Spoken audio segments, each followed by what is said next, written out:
clients were asking us for more, we never felt comfortable saying, no, we don't do that. Our answer was, you know what? I haven't done this before, but I want to have a shot at doing this. And I still remember to this day the very first time we had an Exchange Server 4.0, and a client wanted us to look after that. And I said, you know what? Give us a couple of days. Let's see if we can gather our resources, and we'll let you know what we can do for you. And so it is down to the books and studying and learning, and we built the University of Nerdology out of that. So today we have more than 250 different courses that are inside the company, and a lot of them, a lot of them are street certs, right? They're not necessarily certs that MIT is going to recognize, but that's okay. For us, it's about recognizing that these folks have what it takes to look after the clients. Exactly. David, if somebody wants to be a nerd and work for Nerds on Site, what kind of certification are you looking for?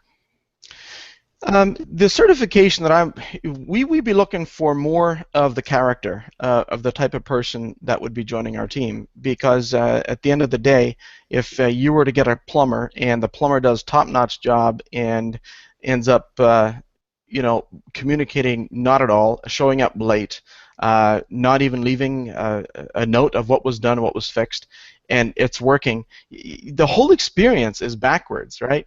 They may have done a good technical job, but if the people person, if they don't have the people skills, what we call the human engineering element, then honestly, all their technology skills are not what we'd be looking for.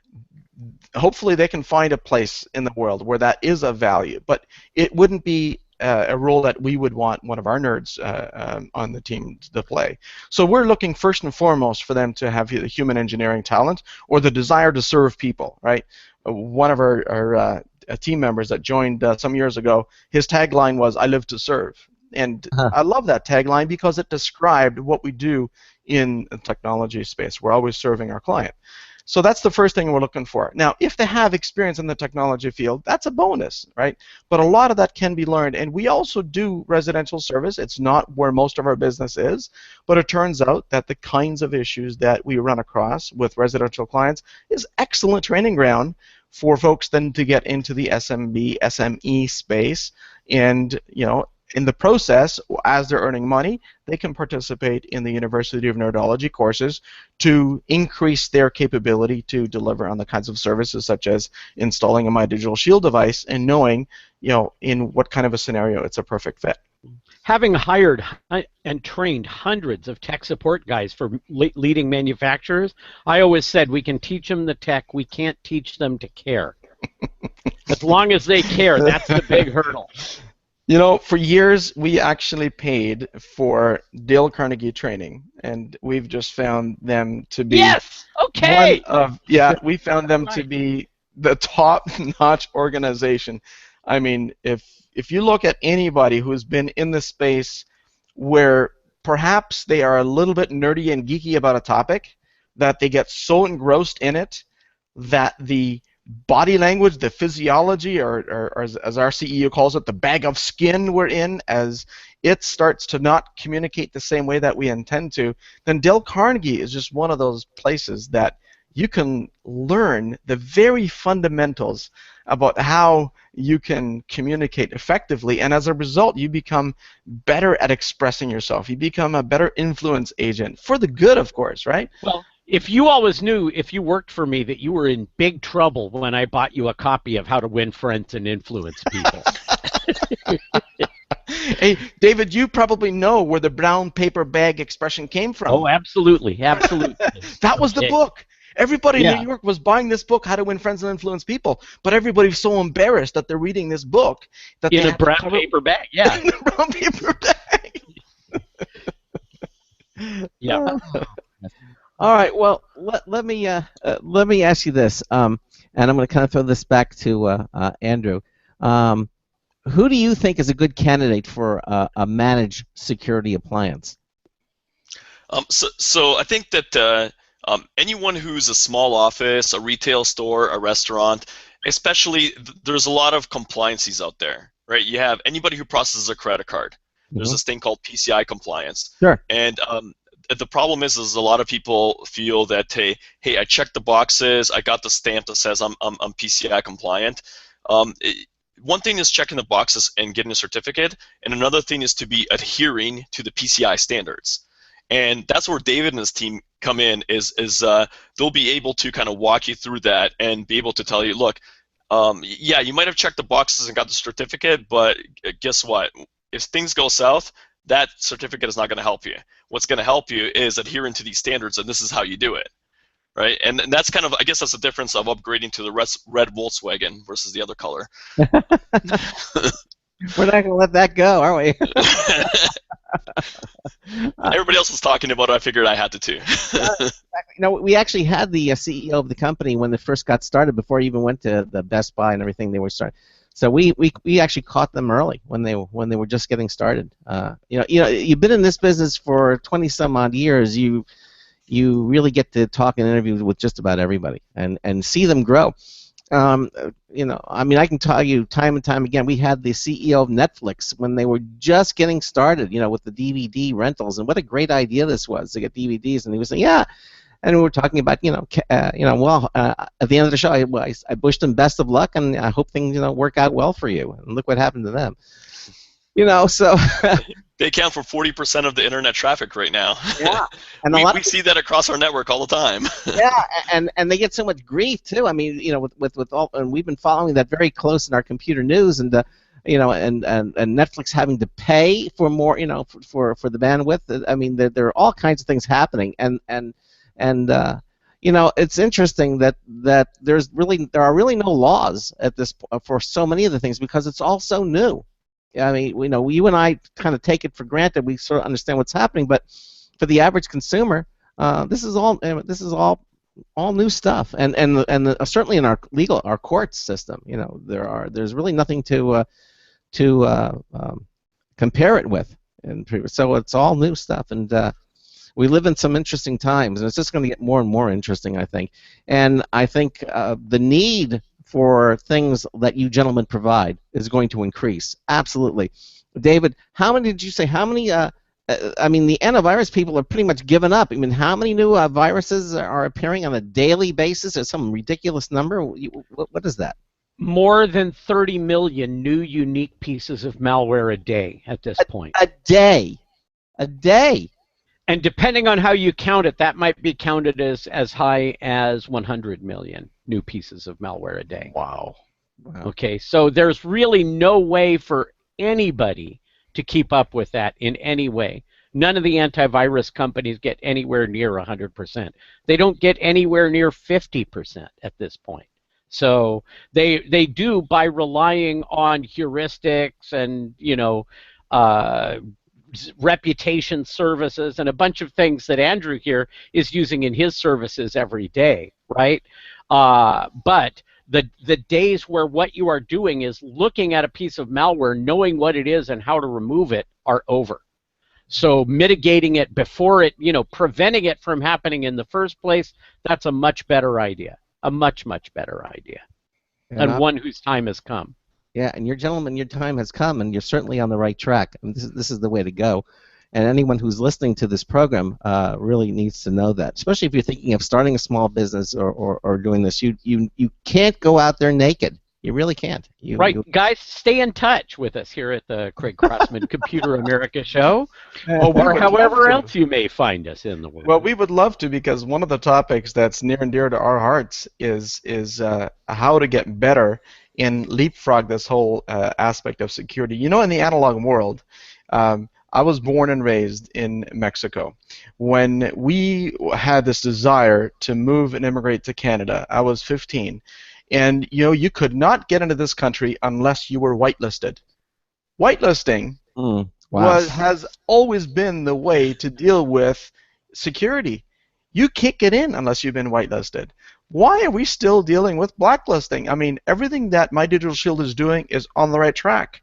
But one of the things that we're working in our lab between us and them at the same time is how we can extend that to work together with a whitelisting product as well, because we have a technology solution that allows us to learn an organization's necessary sites that they need to visit, and that becomes their starting point of a whitelist. So I think that's almost a separate show altogether. If you ever want to hear how passionate we are about this idea of whitelisting, Microsoft has done it with AppLocker in the software world.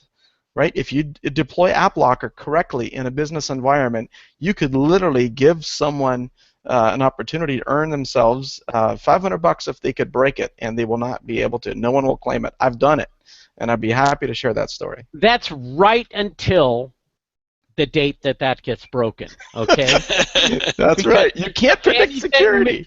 If anything, many years in this business have taught me, it's never to guarantee anything, and that goes doubly so if your name is Microsoft. Because there is an army of people. Andrew, will you be at Black Hat and DEF CON this summer? Yeah, absolutely. I'm at RSA in 2 weeks from now, and then I'll be at RSA. Maybe I'll see you there. Yeah, perfect, definitely. Okay. And now you guys know what you look like. Now, one of our other correspondents and hosts is co-host is certified ethical hacker Charles Tendell, and he'll be out at Black Hat. Perry has met David Perry has met him, and he's a very knowledgeable guy. And we deal in so many different topics, and it's impossible to keep on top of all of it. And that's why we here at Computer America have correspondents such as David Perry and Charles Tendell and Marcel Gagne, who are focused. They're very vertical in a certain area, and we take advantage of their expertise here on the show, and it just makes for a more well-rounded program. Gentlemen, we're nearing the end of the hour, so let me ask you for some final thoughts. What you would like our listeners to know? Maybe a couple of some of the topics we may not have touched upon. I'm going to start off with you with Andrew, with My Digital Shield. What are some of the things that you'd like our listeners to know? We have about 5-6 minutes yet. Sure. So one of the things that I learned not long ago, I was at a CompTIA event, and they interviewed a lot of small businesses, and what was the thing that's shocking to me is the number one thing that small businesses want their IT provider to talk to them about is security. But if you rank the order of the things that the small business provider or the IT provider talks to their small businesses about, security ranks number 7, which was actually the last one. Wow. So there's a big gap there of what's going on, and this is exactly the reason why we want to leverage companies like Nerds on Site, is because they have those expertise out there, and we do actually get a lot of inbound from small businesses, that go to our site. They go aside from their IT provider because they feel their IT provider is not providing them security. So they go away from them and they start searching for something out there that they like. They find us. And what we do in the end is we take it and give it to Nerds on Site and go, hey, here's a company that's requesting My Digital Shield. Could you go out there and talk to them and help them to install it? And it's kind of like, if you're not talking to your small business about security and you're an IT provider, then you're going to lose those customers. And I think that it's something that we spend a lot of time and a lot of money on education, on making sure these small businesses and these IT providers that they know about security, they know how to talk to them about it, and they're aware of how to properly provide it for them. And if I was going to say anything to the listeners, that say, hey, spend some time. I know everybody's busy, and everybody puts it off to tomorrow. Carve out an hour of your day. Talk to your IT provider. If you don't feel that they provide it to you, reach out to David. Go to nerdsonsite.com and find out who's in your area. They'll be happy to talk to you about it. And David, I'll afford you the same thing. Some last final thoughts, maybe expand upon what Andrew was saying here. Is Nerds on Site available nationally, globally? I mean, what's your reach for Nerds on Site? Yeah, Nerds on Site operates in 8 different countries, so certainly across America we have managed services available just about anywhere, and on-site services in many places as well. and a lot of those locations are on our website. But I wanted to also add, follow up on what David was saying there about security. You cannot predict security. You cannot say this product will be secure. That's absolutely true. Security is only ever something that you can assert in hindsight, right? All I was saying, David, is I'm having been in this field with my own feet on the street with clients for 20 years. We know what is finally to a point where we can be much more reliable proactively because we've now been doing this proactively for some time. And when we looked at My Digital Shield, it was just another perfect add-on tool to what we had in our basket. So what My Digital Shield has done has just been a wonderful complement, and it's such a perfect fit for that small business where 75% of them, just like you mentioned earlier on in the show, have no protection whatsoever. They basically have a router that's pre-configured by the internet service provider with absolutely nothing on it. Anything that wants to get in or out goes right through it. That's how the vast majority of today's mom and pop shop operate, and they don't think about security until they've been hit. Or if we're successful enough to communicate this to them and they want to be proactively secure, now they have an option that doesn't require, you know, a big UTM on premise, a big install fee, you know, and a whole bunch of troublesome, and like Andrew was saying, the trouble of now your internet experience is slower because as soon as you turn this intrusion prevention stuff on, that slows you down, and then you have to turn on the proxy, and then what do you do about HTTPS traffic? I mean, all of these problems that you then go through are now done as a service, and so that's where we're excited about. Very reasonable way to go about doing it, David. Absolutely. I'm sure. Yes, gentlemen, we're pretty much out of time. I want to take this opportunity to thank both of you for being here with us here on the Computer America Show. And again, if you go to our show notes page, just click the show notes button at computeramerica.com. You'll see today's show, which is April the 7th. Living a month behind. April the 7th, and you'll see the listing of tonight's show, My Digital Shield, and Nerds on Site. We have links to both of those websites on our show notes page at computeramerica.com. That stays up for all time. So if you want to see more or learn more about it after listening to this program, you can go there and check out the sites for yourself. Again, thank you so much to you, Andrew Bagran, and David Redekop. Thank you, gentlemen, both, for being here with us on Computer America. Thank you very much. It was a real pleasure. And David, we'll be talking to you soon, okay? All right. Sounds good. Thank you, gentlemen. All right, good night. Bye-bye. Thank you. Good night. All right. Coming up in hour 2, Ninja Metrics is going to be here. What is that? Ninja Metrics? Measuring your ninja. No. I know how big the ninja is. No. Whoa! What? Okay. Ninja Metrics is going to be here. We have the CEO and co-founder of Ninja Metrics, Dr. Dimitri Williams, is going to be joining us here in the next hour of the show. We're going to take a short break, just a few moments, and then we'll go into hour 2. This is the Computer America Show on the Blog Talk Radio Network, on the Boost Radio Network, on the IRN Radio Network. David Michael Perry, my co-host guest for this hour. We've got another News Test Bulletin review coming up as well. Stay tuned for another hour of the Computer America Show. Broadcasting live. It's the only national radio talk show on computers to air every weeknight. Computer America. Hosted by national columnist Craig Crossman. The first hour's behind us, but there's still more of tech news, tech talk, and your phone calls. We're being beamed nationwide at ComputerAmerica.com. You got computer problems? Bring them on. You're listening to Computer America. Computers run the world, and we run computers. Call us or send us an email to live@computeramerica.com. Hello and welcome into hour 2 of the nation's longest-running, nationally syndicated radio talk show on computers. This is the Computer America Show, and I'm your host, Craig Crossman. And my co-host... Oh, and I'm the co-host, David Perry, who doesn't know where I am, but I'm floating in space. Yes, exactly. Ben, my co-host, is off for the evening. He's on a road trip. He will be back with us tomorrow night. We just heard from him during the break. He is winging his way back to, or actually driving his way back to the South Florida office, and we look forward to having him here with us tomorrow night. So, Craig, you're in Palm Beach? Yes, we're in South Florida, and Ben was up in Baltimore, and heading back to the Carolinas as we People speak. are wondering how you can have this radio show for 20 years. We are Computer America. I mean, we're actually global now. I mean, we're heard all over the country. Computer America International. Yeah.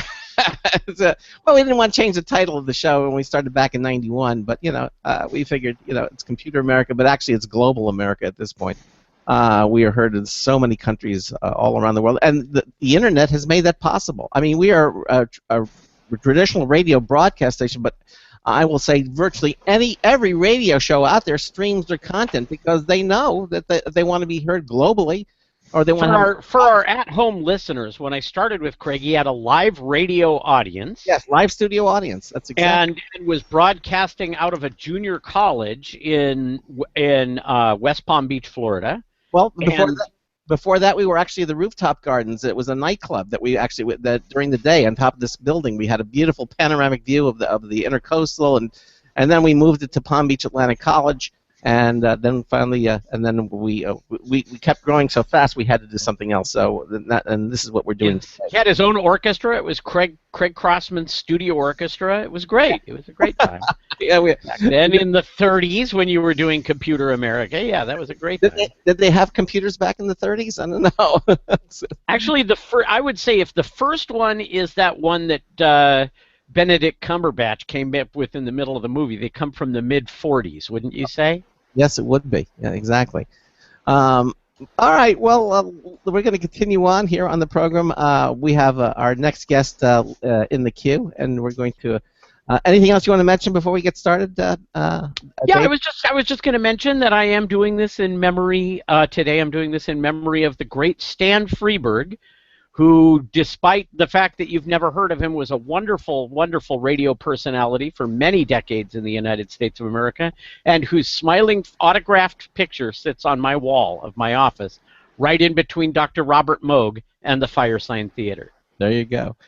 So, all right. Ninja Metrics is our next guest, and is the creator of Social Value, a precise measurement of how users influence each other and how much that influence is worth.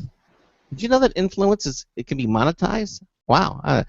Let's see. Ninja Metrics' key offering, which is the Katana Social Analytics Engine, uses predictive analytics and automated social graph analysis to help companies identify, understand, monetize, and keep their most valuable, influenceable, and influential customers. Now, here with us is the CEO and co-founder of Ninja Metrics, Dr. Dimitri Williams, to explain how this actually works.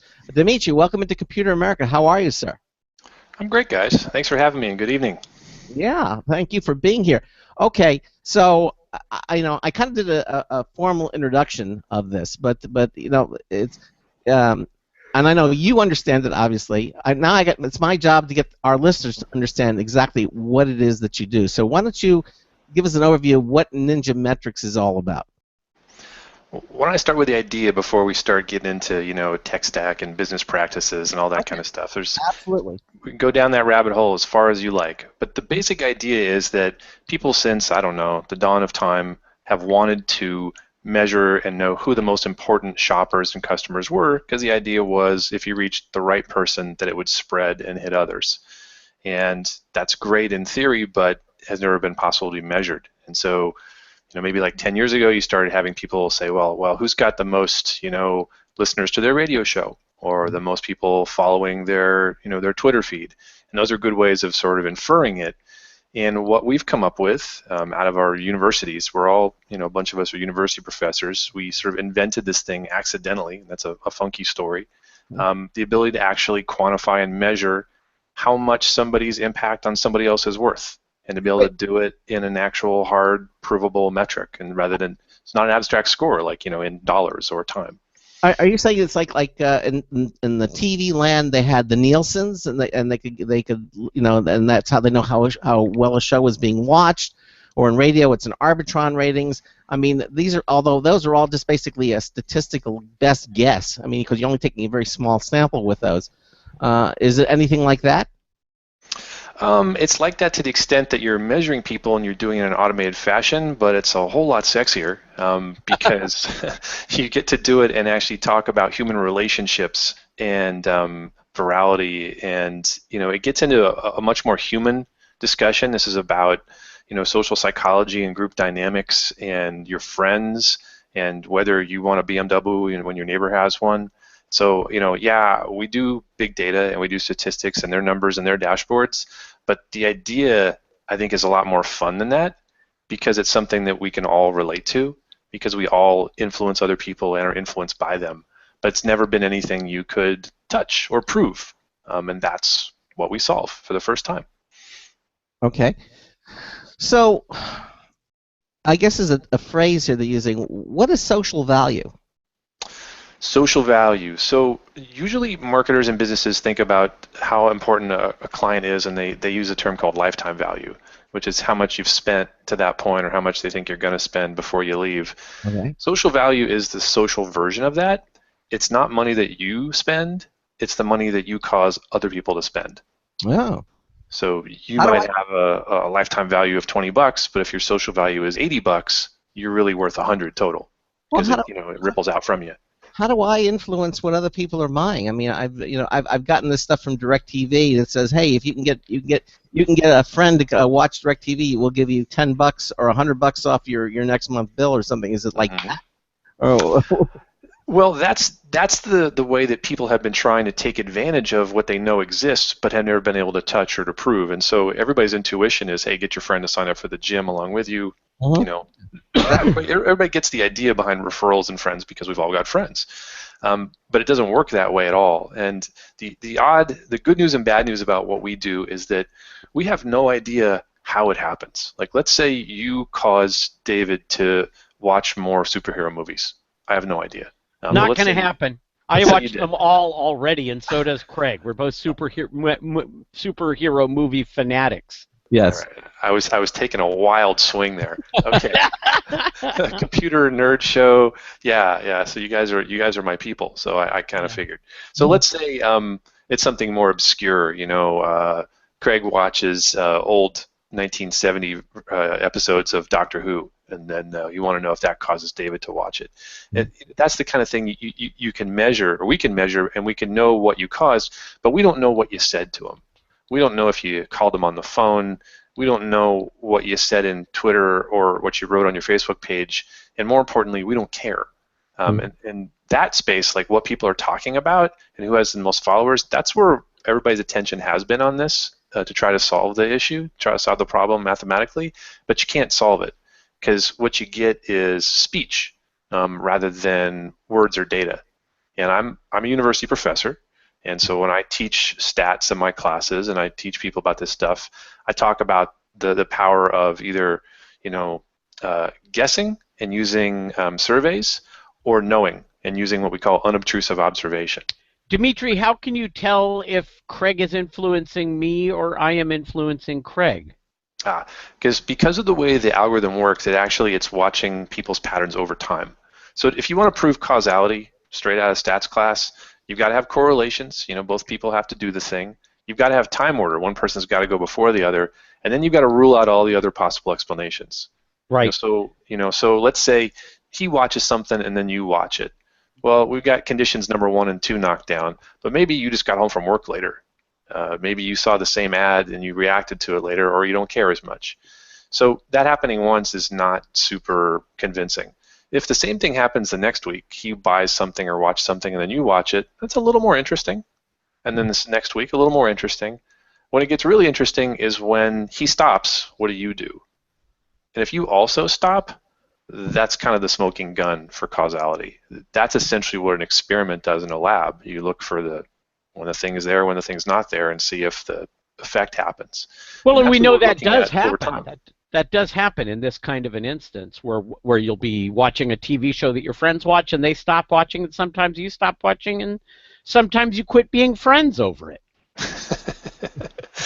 It shows that when we look at this stuff across a social graph, I mean, you have to sort of visually imagine a network of people. We're looking at arrows pointing both from people and to people all the time. And sometimes the relationships are reciprocal. You're both causing each other to watch a ton of superhero movies, and Marvel loves you both, and they love your relationship because of your friendship, they're making more money because you're watching yet more. And sometimes it's very one-sided. Hey, have you seen this thing? You should check it out. And so we see all these different patterns, and we now have pretty good sight into like how much of this there is, and where it is, and how strong it is, and how much it goes out of people and into people, and all that stuff. Well, you might look at me and say, look, David goes to Comic-Con every year. He goes to WonderCon every year. He goes to BreeCon every year. He goes to WeirdCon every year. David's a science fiction fanatic, okay? There's an autograph of Robert Heinlein framed on his wall, you know? That's awesome. Yeah. So I'm a science fiction fanatic, so there's a whole other universe of causality that Craig and I might both be just peripheral to. Well, that's right, and that's why if your actions don't predict his actions, then this is noise. And so ultimately, this is a predictive algorithm, and anytime somebody is going to do predictive analytics, big data or small data, the bottom line is how often it's right. And in this case, the only way to prove influence is to wait and see what happens when it stops. So what we do is we look at, we've had about 400 million people have run through our systems at this point. Wow. And so what we can do is we can see the people who have quit, and we could say, well, you know, let's say Craig quits. He has a social value of, we'll say, $80. And the test of whether we're right about that or not is whether his friend spending drops by $80. Because if it only drops by $40, or if it goes up, you know, then that's how off or how correct we were. And overall, what we see is our accuracy in this algorithm is about 85%. That's pretty darn good. It's crazy good, and I say that as a statistician, as a big data scientist. We usually just don't get that. So I come from the social sciences, and you just never find that. Have the NSA come knocking at your door yet? He couldn't tell you. You can't answer that question. Yeah, I could tell you, but I'd have to kill you. So that's part of the funny story, is that is part of the origin of this project and this research team and this algorithm, is that it was invented by accident on a project in that kind of area. Really? Yeah. So way back in the day, I'm still full-time university professor if we go back enough years, and we're contracted out by some what we call three-letter agencies to do stuff that's totally declassified. This can all be looked up and checked. I don't have any kind of clearance. I'm not that kind of guy. Mm-hmm.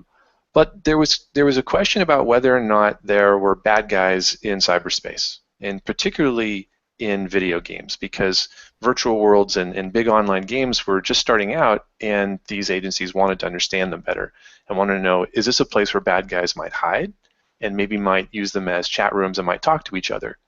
And so they created a research project to spin up the best big data practices to go learn about this space and to test some of these theories. And so our job actually was to see if we could, by looking at how somebody plays a video game, could we predict what they're like offline? Could you take, whether somebody picks, a troll or an elf and know how they're going to vote? Do these things line up at all? And we found crazy stuff, and we got really good at it. We were able to predict gender, able to predict age, personality, voting patterns, all based off of how people play games. Dimitri, this is a family show, but this scares the crap out of me, personally speaking. Wow. Well, that's a whole separate discussion, and we can go there if you guys want. But that's no. Let's talk. Who are your major customers, Dimitri, in the world? Are people or brands that want to track people? Companies. It's if you think about what's the value of knowing who's influential, it's usually a marketing or a product team that wants to better understand if they're doing the right thing to create this stuff, the social value. Are they making products that help it or products that hinder it, because that affects their bottom line. Mm-hmm. And then of course the marketers want to get more of these people, advertise to more of them, bring more of them in, because they should have like a force multiplier to them. If they really are influential, like we say, then every dollar they spend should really be like $1.50 or $1.20 or whatever, some multiplier, depending on how influential the person is. So it's a user acquisition thing. It's also a retention thing. So if somebody's really valuable and they leave, they're going to leave, and that other money is going to go away too, and maybe even their friends are going to go. And so most of our initial clients have been in the video game sector. That's where our expertise is, and I've written dozens of papers on why people play video games and what makes them tick and the social dynamics. That we've got websites and websites of papers out there for this kind of stuff. And so it made sense to go there first. But now our customers are also in streaming content, audio and video, newspapers, and e-commerce. So it's really places where they want to figure out who the best customers are, and to treat them differently or better. And it's pretty early. You know, there aren't great best practices around this yet. Just there's a lot of good social theory. The reason I tell people that I would tell you that this would scare me is that I keep telling people as a commentator on the world of computer security that really you shouldn't be afraid of malware. You should be afraid of the loss of privacy and the future that this might bring us, where sophisticated big data analysis will enable somebody who is a corporation or a government to know more about you than, say, your analyst does. Well, do you want the good news or the bad news? Well, I believe it already. I believe we're there long since. Yeah, the bad news, it's already there. And every time you use an app on your phone, that's great marketing information for folks like my clients and everybody else. The potential good news is whether or not that information can be harnessed to give you a better experience, rather than just to exploit you, and whether or not it can actually improve your quality of life. And here's where our tech actually has potentially some altruistic upside, in that if you're a company and you want more social value, the first thing that you're going to try is, okay, Craig is my big influencer. By the way, we call them social whales. You know, a big spender is a whale, so we call a big influencer a social whale. It's a little more flattering version of the term. Say Craig is the big social whale. Marketer's impulse is to give Craig a coupon or a discount, thinking that he'll buy the thing and then his friends will buy the thing because Craig's a cool guy and he's influential. But that's not actually how this works. The way that it works is you and Craig are friends and you enjoy each other's company. And the reason that you're spending time and money on these things is in part because you love superheroes or whatever, but also because you enjoy talking about it with your friend and you're reinforcing that friendship. And so the things ultimately that are going to make the company the most money are going to be the things that reinforce your friendship. And so this is where the, refer a friend to the gym is like a step in the right direction. But if it's like, hey, how about a joint training session for you and your friend? Now it's a bonding experience for the two guys or the two girlfriends to go and do the thing. They get all into it. They start getting each other to go to the gym more. The gym makes money. So it's about the relationship between the end consumers and supporting that rather than just exploiting it. Because that's socially, that's what's in our DNA. We're social monkeys. And, we're going to watch people do ham-handed marketing things with this first. But ultimately, the stuff that'll make the most money will be the things that actually may make for better relationships. So that's how I sleep at night. Yeah. Well, I mean, it's like when you watch commercials from the 50s and 60s and 70s, it's almost like, and you watch them, you say, "Oh my gosh, how did that even work?" I mean, it's so obvious, it's so transparent. How could they possibly think? But it sounds to me like, in what you're doing, you're in that area, but you're actually, you maybe be in the 80s now or 90s. I mean, you're catching up. But it seems very, very similar to marketing efforts, early marketing efforts, and you're getting through that. At least this is what it sounds to me, and how you're working here. Well, the joke is that 50% of advertising works, but nobody knows which 50%. Yeah, exactly. But that's less and less true, and the data are there to know all the time. And so you can start saying, well, this is the pitch or the appeal that brought in this customer, and then our version of that or our spin on top of that is this is the appeal or the ad that brought in the social customer, and therefore is maybe better or worse than you thought. Maybe your spend or your ad buy is doing better than you think or worse than you think, because we start adjusting for the sociality of it. So it's really it's trying to bring these issues of human interaction into business practice. So there's a lot of education to do and a lot of I'll just stick with the word education. When I bring this into companies, it's like, wow, that's neat. Now what do we do? And I gotta be like, all right, this is human nature, and here's how this is the button you push, and here are good things happen. They're like, really? Never pushed that button before. I go, trust me, push that button. Okay. It's fun. Interesting. Yeah. So if one of our listeners, and our listeners are all over the map, but they're all computer savvy, but if one of them wants to find out what their social profile is according to your metrics, can they go take a test on Ninja Metrics? No, I'm afraid not. We're purely a business-to-business company. All I can say is that if they are, a customer of one of our customers, that that our customer knows the answer. Oh, okay. But your listeners don't necessarily. And now, who your customers are, is that secret, or you can tell us? No, it's not secret. There are logos on our website, but a number of them still are secret. So we have a few high-profile game developers that are listed there, and a few others that I'm not permitted to say, and a few people in other spaces that I'm not yet permitted to say. Mm-hmm. But we didn't get to 400 million users going through the system by pilot testing with apps from the student tech workshop. So no, obviously not. So there's some of them that are listed on your website. I don't have it in front of me, but who are some of them that we might recognize? Yeah. The best known one is Zynga. Lots of people have heard of them as a game developer, and there are a few others that are of similar size that I don't get to talk about. But you've seen their advertisements. How's that? Yes, we have. I'm seeing some of the names here now. Adaptive IO, yeah, exactly. Zynga, Games.io, yeah, exactly. Gamesio, exactly.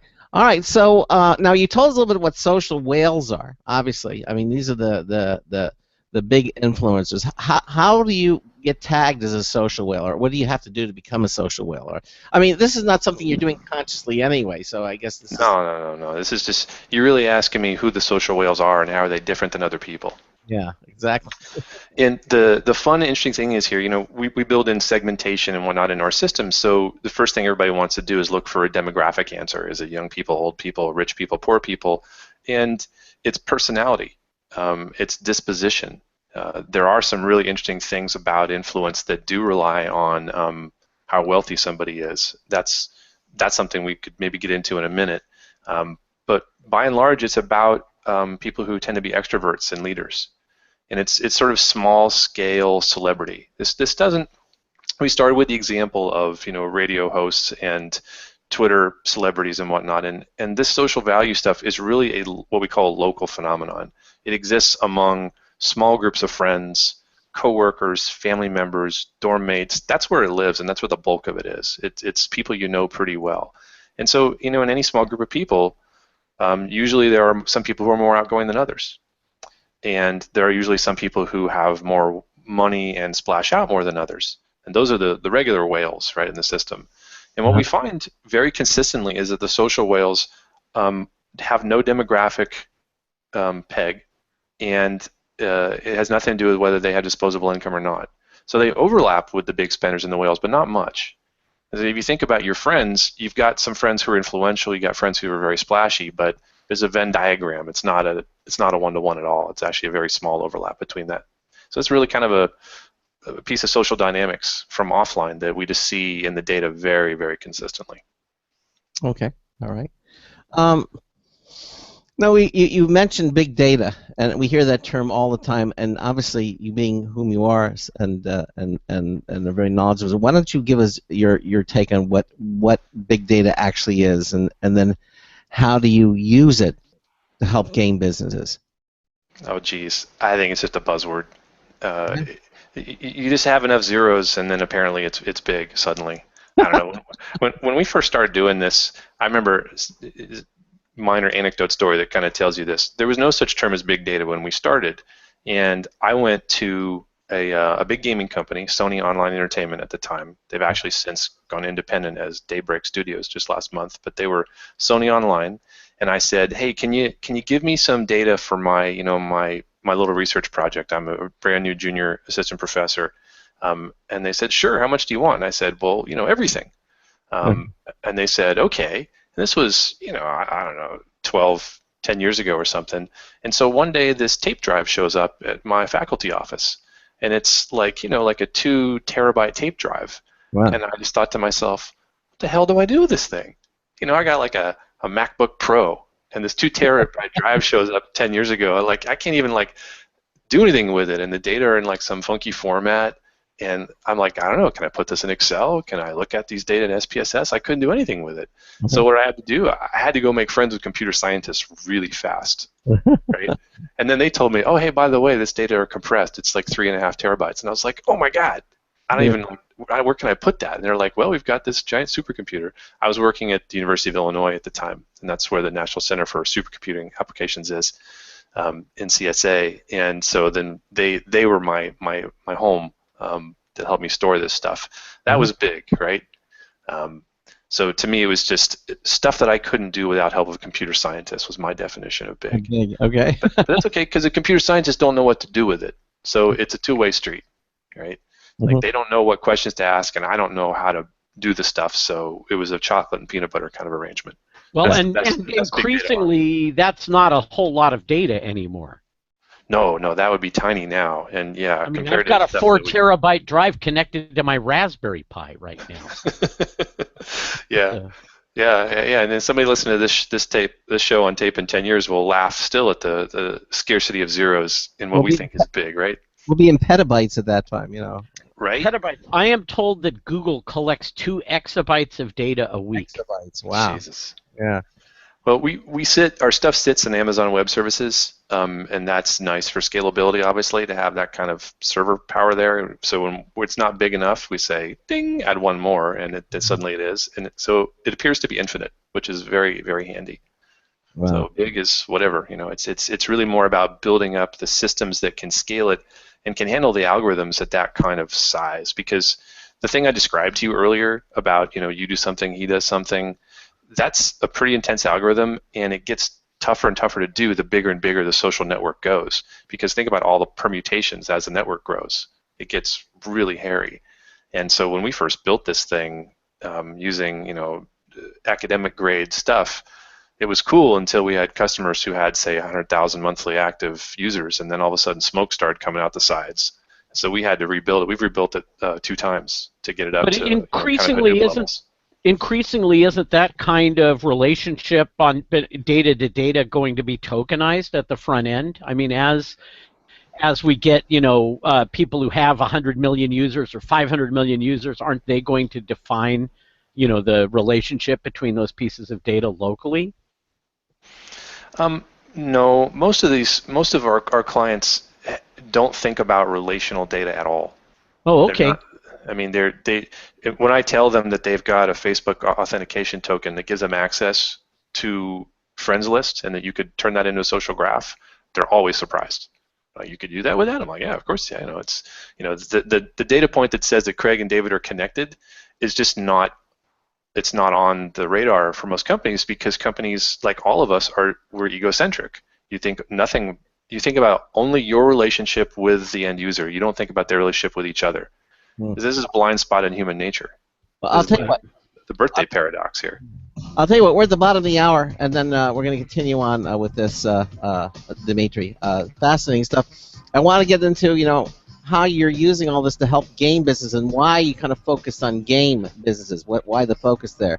And we'll continue on. You're listening to the Computer America Show on the Blog Talk Radio Network, on the Boost Radio Network, on the IRN Radio Network. Our guest is Ninja Metrics, Dr. Dimitri Williams. We'll continue on with them. Got a news tips bulletin review coming up as well. Don't go away. Looking for a best friend? Brother Wolf Animal Rescue has your best friend waiting just for you. The mission of Brother Wolf Animal Rescue is to help build a sustainable, no-kill community where no dogs or cats are ever killed for population control, where true euthanasia is reserved only for animals who are irremediably suffering, or for animals who are truly a threat to society and with no hope of rehabilitation. Brother Wolf staff and volunteers go door to door, neighborhood by neighborhood, to educate citizens about local resources available for at-risk pets and to help their families connect with those resources. Brother Wolf's community-based approach to no-kill helps keep family pets healthy, happy, and in their homes and out of the local shelter system in the first place. For more information or to make a tax-deductible donation to this wonderful 501c3 organization, visit their website at www.bwar.org. Help to realize Brother Wolf's vision when no animal is euthanized for lack of a home. Who's a good boy? Hi, this is Craig Crossman, host of the Computer America Show. You have important meetings to schedule. Your company's getting ready for its IPO, and you're in charge of the PTA fundraiser this month. So how do you coordinate everyone to be available at the same time? Are you still using emails, phone calls, even text messages to schedule meetings with a group of people? How's that working out for you? That's so great, huh? It's a fact that every day, millions of people suffer from scheduling headaches. Well, with Doodle, scheduling meetings with a group of people is quick and easy. With Doodle, you can easily propose available times to each member. Each one checks off the times that they're available, and then you simply pick the time that works best for the group, all in an easy-to-read display that integrates with your existing calendar. Nothing could be more simple. Give Doodle a try for free, and like millions of Doodle users, you'll truly see how easy it is to find the perfect date and time for all your meetings. That's www.doodle.com.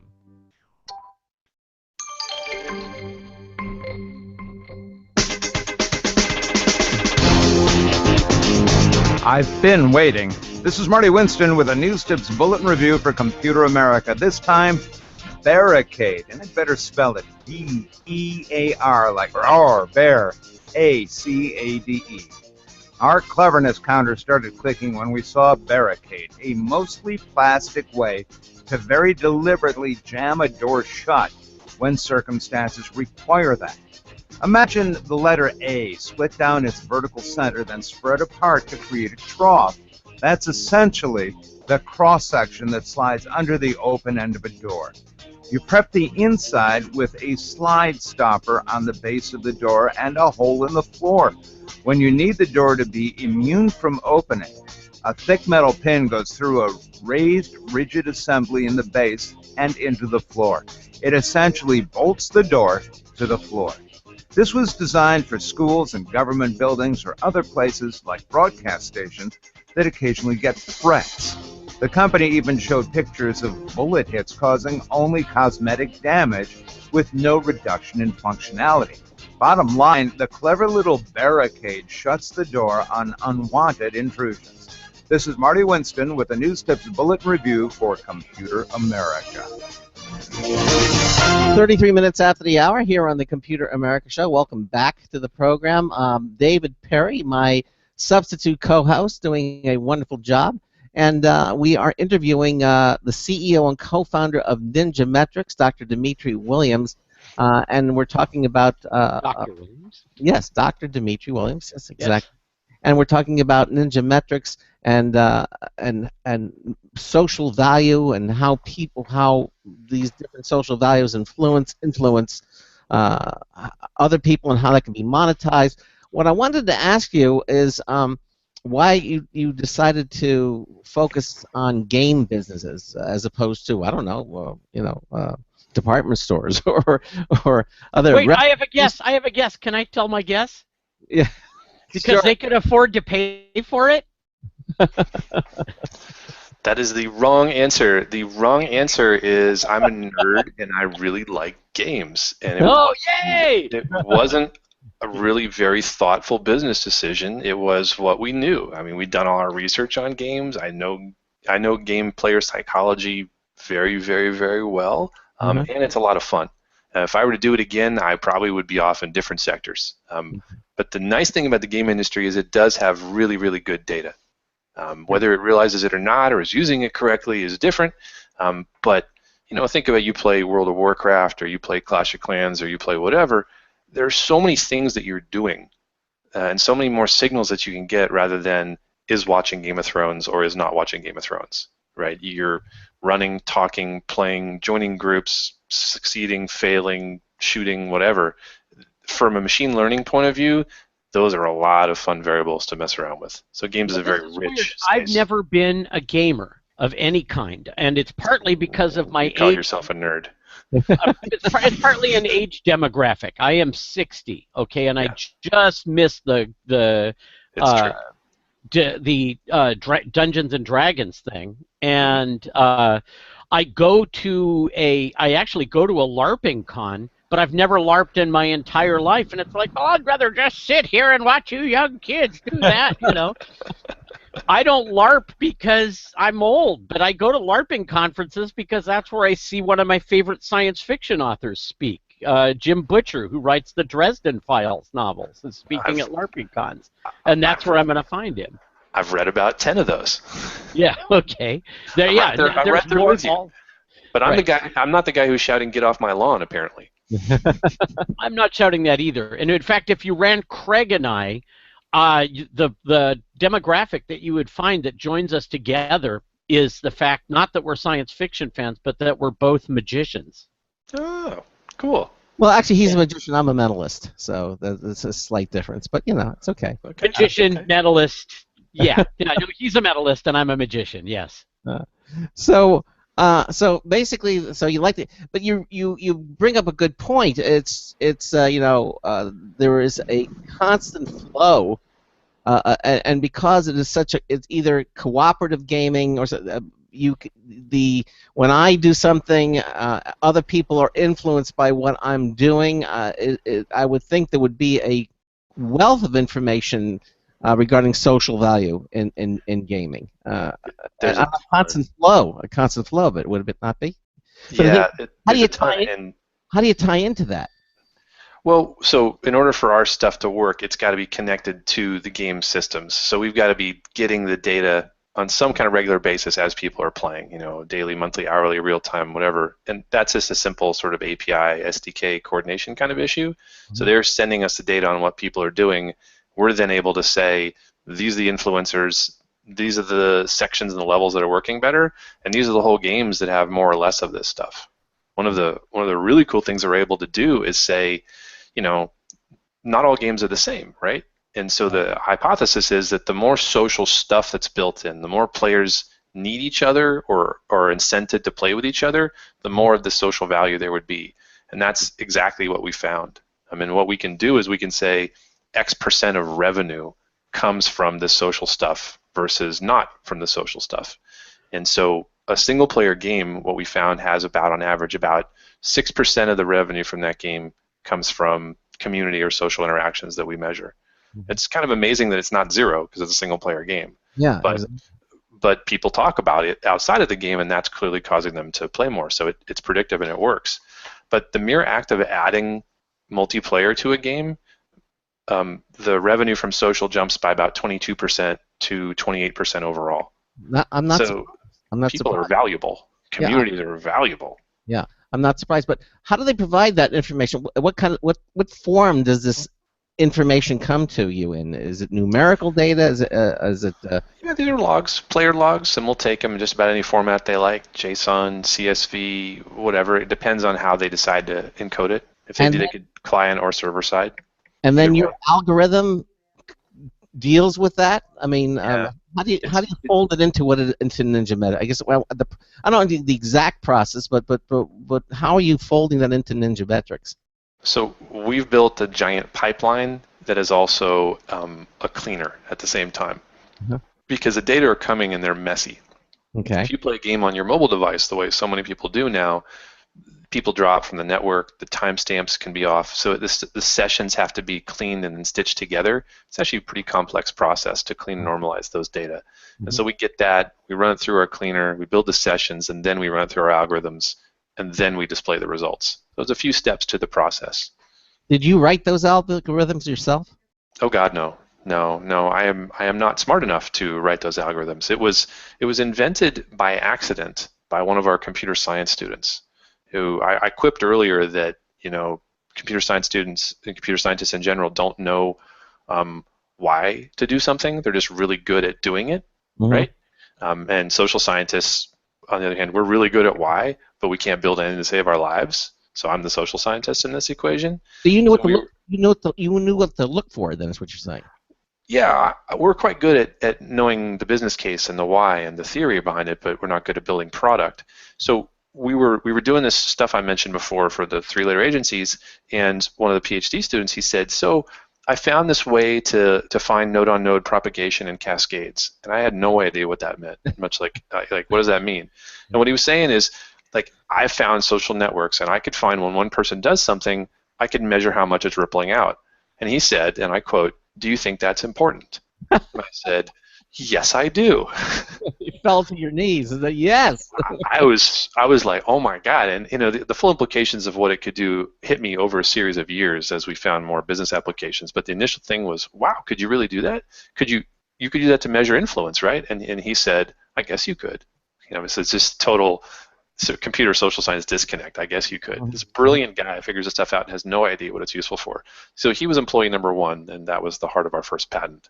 And he's still with us today. He's a really, really sharp kid, and I couldn't code my way out of a paper bag. So, but they couldn't, market their way out of a paper bag. So that's what chocolate and peanut butter need to go together sometimes. Yeah, you have all your areas of expertise and fold that in together to come with an actual product, and that's hard. Yeah, it's hard, but that's super hard. And that's what makes it work. No, it's there's a huge shortage in good data science right now. It's because it's really hard to find people who are both left and right brained.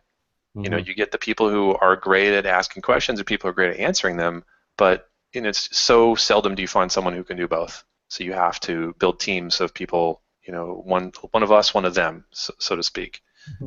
Like in Heroes. That's exactly where I took that from. I knew you would know this. Tim Kring makes a little cheer somewhere. That I am, yeah. The Heroes is coming back too. That's what I heard. They're doing like a little TV miniseries thingy. I'm stoked.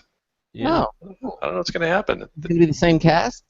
I don't know. We did save the cheerleader. They did save the world, and then she told everybody, and I don't know what's going to happen. It's crazy. Well, dogs and cats living together. I get that one too, but we're not going there. Skylar became Spock, and so Siler. Skylar became Spock, in the Star Trek movie. Which, by the way, I thought was a terrific casting role. I mean, he looks like. That's good. Yeah, it was very good. Anyway, getting back to this, so you have this mechanism. Obviously, it's a constant refinement. It's a machine learning system, and it's constantly updating and improving and getting better and refining. And so it takes a few data points for it to warm up and get good, and then it needs to maintain or grow. So eventually, does it turn into Skynet? I don't. If Ninja Metrics becomes the singularity, I'm going to be very surprised. Yeah. Are you saying that it has heuristic characteristics? You say it learns, or is that human adjustment refinement? It's got to be guided at the beginning. It's got to be human directed. There are too many fields that are out there, and you've got to know how to point it. You can't just suck in stuff and say go to it. We're not there yet. That's until you meet the right bright computer science student who figures out how to make it do that too. Maybe. If we had good enough AI, we'd all be slaves or the Jetsons, one of the two. But we're not there yet. Yeah. What was it? The creator of the Tesla? What's his name? Tesla Corporation. Musk. Yeah, Elon Musk and Bill Gates are all saying that AI is a very bad thing. That we can eventually it could basically ruin humankind if left to its own nature. And I guess I'm not necessarily saying Skynet, but that's what these people are saying. What's his name? The physicist. I'm blocking. Neil deGrasse Tyson? No. The one who has Lou Gehrig's disease. Hawking. Hawking, yeah, Stephen Hawking. He's not part of these like 4 or 5 really large thinkers that are saying that AI could be the undoing of humankind. Just any thoughts on that? Say that like it would be a bad thing. Well, they're saying it like it's a bad thing. Yeah, I mean they're saying that it could get out of control. A little over my pay grade, guys, but I hope it's not true. No, I like human-directed stuff. Even the things that we do, there's always a measure of interpretation. I'm a data scientist. I do metrics and analytics, and my throwaway line when I'm speaking at conferences is that decisions without data are dumb and blind, but data without context are equally so. And computers aren't good at context, and they're going to get better at it. But interpretation and meaning and application of data requires empathy and human experience and relatability. So that's always going to be necessary. That's a It rare wasn't enough above my quantity in human beings. Sure, but it's there. I mean, we'll tell somebody, for example, hey, this show is really working and is in driving social value, or this level in your game is really working and driving social value. Why is that? And you got to go to the guy that made the show or the level design to say, oh, I know it's because of blank, blank, and blank. And that's a level of interpretation and context that no dashboard and no computer is particularly good at, because it's about relating to the human experience and thinking, oh, what were people thinking when they watched that or when they had that, or what relationship were they forming? And you know, we're nowhere near that calculation-wise. Good. Well, Yeah. yeah. All right, so let's. You're not old enough, Dr. Williams, to remember that Atari 800, you know? How old do you think I am? 12? I think you look to be no older than 40 to me. I'm 43, and I had an Atari 2600, thank you, and a Commodore 64. Yeah, okay.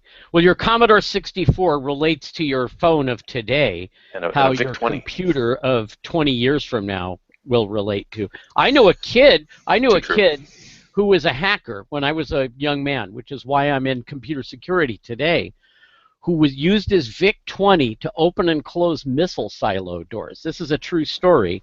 Jeez. His name was Bill Landreth, and he ended up in a movie called what was that movie with Matthew? War Games. War Games. He ended up in War Games, but he wrote a book called Out of the Inner Circle, and then vanished mysteriously and has never been heard from again. Okay. Ooh.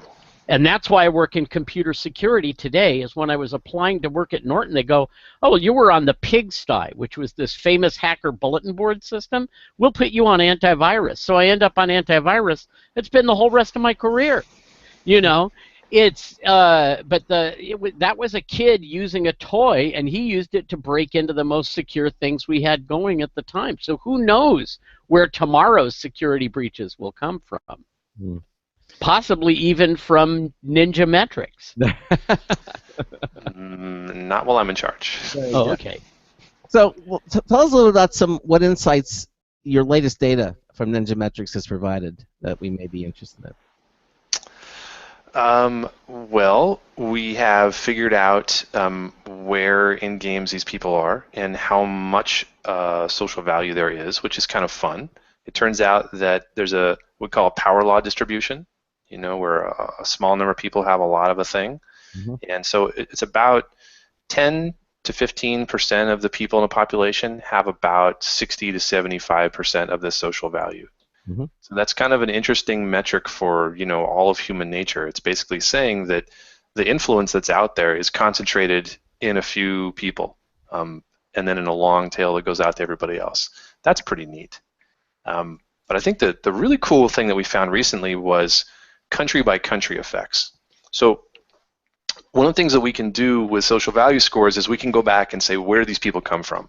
So that's great for user acquisition teams. That lets them know, okay, I should buy more from this ad source, because it's bringing in more influencers. They love that. But we also used it to take a look at where people, which different countries had more or less social value. Because we were thinking, well, what the heck? We've got 400 million users. Let's go see if, you know, the Germans are more influential than the Peruvians. You know, are they systematically different? And so for fun, we took the two teams from the World Cup, Argentina and Germany, and we measured their social values. And the Germans on average were a -9%. So what that means is they tended to be more followers than leaders. For every dollar they spent, 9 cents of that spending was caused by somebody outside of Germany. And then the Argentinians were a positive +93%. Every dollar they spent caused somebody somewhere else to spend 93 cents more. And we were like, what is that? Is that like, you know, are the people from these countries different cultures? Are they more outgoing? I always thought Germans were fairly friendly, but, you know, I didn't know what's going on. Mm-hmm. And so we took the list, and so we found the 10 most influential countries in the world, and they're all poor countries. And then the 10 least influential countries in the world, and they're all first world developed countries. So we thought to ourselves, wow, what is it about these countries? Is it cultural or not? And a friend of mine, Ted Castronova, he's a game economist, data science kind of guy at Indiana, had the key insight. He said, no, it's not culture. it's disposable income, and it's because imagine that the three of us are going to a bar tonight, and we all have the same amount of money, and nobody's more influential than anybody else. We're the reason we're going to the bar, and the friendship between the three of us is the reason why the bar is going to make money, right? So we're this reciprocal social value going on. We're all going to buy more beers to enjoy each other's company and spend way too much on these overpriced beers. Now, imagine we come back next week, and Craig is rich. You're middle income, and I'm dirt poor. In that situation, I'm not going to spend as much money on beer, but I'm still the reason you're there, and I'm the reason why you two will keep spending money on beer. Ooh, okay. So it's disposable income looks like it's being influenced, and in a way it sort of is, but really what's happening is that you get people from around the world enjoying this experience together. So a game like World of Warcraft or Clash of Clans, you can have someone from Laos and from Switzerland playing together in the same server. And what's happening is the poor people, the Palestinians, the Pakistanis, the whoever's, they're influencing the wealthy countries to play more because they're the poor people at the bar who are the reason to go there and drink and why everybody's having fun, but they themselves don't have much money. And so there's this really fascinating class-based disposable income factor to influence that's sitting there too. We're just now figuring this stuff out and documenting and looking into it. So that you asked me for something weird and fun, and that's the weirdest and most fun thing we found in the last month. That is both weird and fun. Thank you, Dimitri. Yeah. Thank you. We enjoyed that one. We only have about 5 minutes left. I know you had a report at the Game Developers Conference recently, this past month, and can you talk a little bit about how game developers use these insights to improve their gaming experience? Can you talk a little bit about that? Sure. So, improving product. If I know that when you go from level 6 to level 7, the social value jumps from 20% of revenue to 30%, I could go back and figure out, wow, what are we doing there that's so good? Or if I put in some feature of the game and social value plummets, I think, what did I do that killed community? So we can now measure that. And community is now a measurable part of the bottom line. It should be something that, community managers, normally they're appointed by the game developer to be like this, fun person who is in charge of the forums, but there's no metric to know if they're doing a good job. There's no metric to know if community is valuable, and this is that metric. So it becomes a benchmark, and you can use it to go up or down. The main way that most people do this is they start protecting and leveraging those really valuable social whales that they didn't know were important before. So we found people in games who literally spend $0, who are responsible for generating $1,000 or $2,000 of other people spending every month, who are completely invisible to the game developer, and they're giving them dumb ads, and they're not treating them very well, and they're at the bottom of their customer service queue, and they're generally ignored. But these are crucial epicenters of community and spending. And so this is really giving those developers tools to go and run a better community and therefore make more money. Hopefully this is that altruistic piece again. I have a question. Dimitri, were you able to find those bad guys playing games? I could tell you, but I'd have to kill you. No. Okay. We were just developing the tech to do stuff like that. We didn't actually go look. All we did was go see if we could predict based on how people play. We found things like, I'm not making this up, people who vote Conservative or Republican are more likely to play Trolls, and people who play Hobbits and Elves are more likely to vote Liberal or Democrat. That's the kind of stuff we found. So not exactly NSA spy material. We know that there are giant server farms running World of Warcraft in China just to extract monetary value from the World of Warcraft experience. Ooh, not as of this morning there aren't. Oh, okay. Then you know something. Well, as of this morning, Blizzard Entertainment, the makers of World of Warcraft, changed their economy to do what people in the video game EVE and others have done before, which is to essentially destroy the black market by taking it over. And they did that this morning. Yes, we did now they can monetize it. Well, we did a news story on that a couple of weeks ago announcing that was going to happen. So evidently this morning it did happen. It did. They announced the WoW token system, and so now you can you can play and generate spending tokens, which you could then sell or give to other people. So they've totally changed the economic dynamic in the games, and that's the kind of stuff we love to analyze. And that kind of basically destroyed the black market that was happening. It probably will. It's gonna make them have to roll with it rather than to fight against it, which is what both sides have been doing in this really gnarly cat and mouse battle for so long. We used to be employed to catch gold farmers. That was one of the things that we did and have written a bunch of nerdy papers on. And you can do it and you can catch it, but it's whack-a-mole.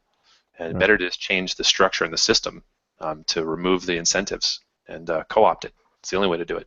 It was very smart. It was a good move this morning. Yeah, it was. Well, listen, we got about 2 minutes left, Dimitri. Anything else you want our listeners to know about Ninja Metrics? Of course, they can go to our website at computeramerica.com and you'll see today's show, which is Jesus. Oh yes. Oh yeah. Wait, do we have to give something away, Craig? No, we had an accident here, a bad one. Hold on. This is not good. Do I still have you guys? Yeah, we're still here. Okay.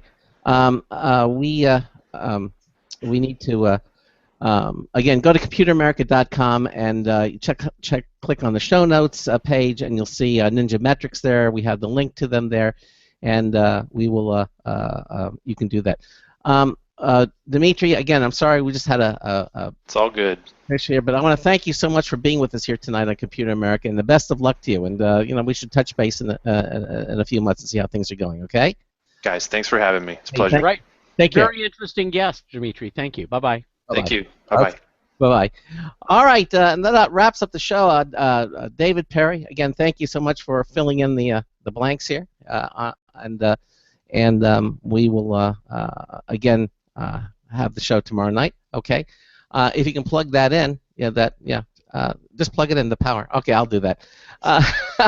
But thank you all for joining us here on the program. David, what's next for you? You gonna head over to the Magic Castle tomorrow? I'm going to be all next week at the Magic Castle because one of my favorite acts is headlining, and I'll be working at the Renaissance Fair. I'm actually involved in a project to document the original Renaissance Fair of the 1960s as a feature motion picture, and I'm pitching 3 television shows. So I'm really busy, even though I'm not representing any companies. But if any company needs my representation, give me a call.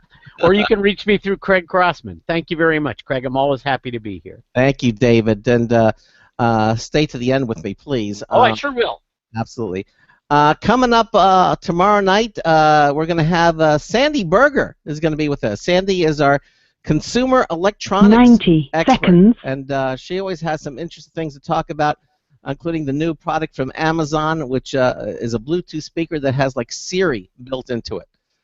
There's some really cool stuff, and she's going to be here with us tomorrow night for both hours of the program. Again, Sandy Berger here, and of course Ben will be back with us tomorrow night. So for those of you missing Ben, we will have him here with us then. Again, thanks to all of you for being here. Again, thanks to My Digital Shield, the CEO Andrew Bagran, and to David Redekop, the co-founder of Nerds on Site. Thanks to them for being here on the program as well. David, what can I say? It was fun. You can say I'm a magician and you're a mentalist one more time. I find that really amusing. I do too. It's fun. And that about wraps it up. Ben will be back here tomorrow night, same time, same station, and we look forward to having him back here with us. So until tomorrow night, this is Craig Crossman hoping that your hard disk never becomes floppy. That's losing its currency as a saying. We'll see you tomorrow night. Have a good one. 10 seconds.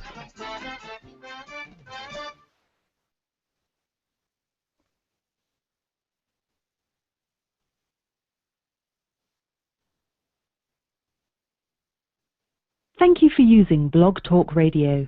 Goodbye.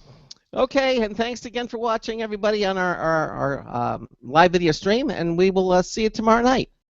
Take care. Bye-bye.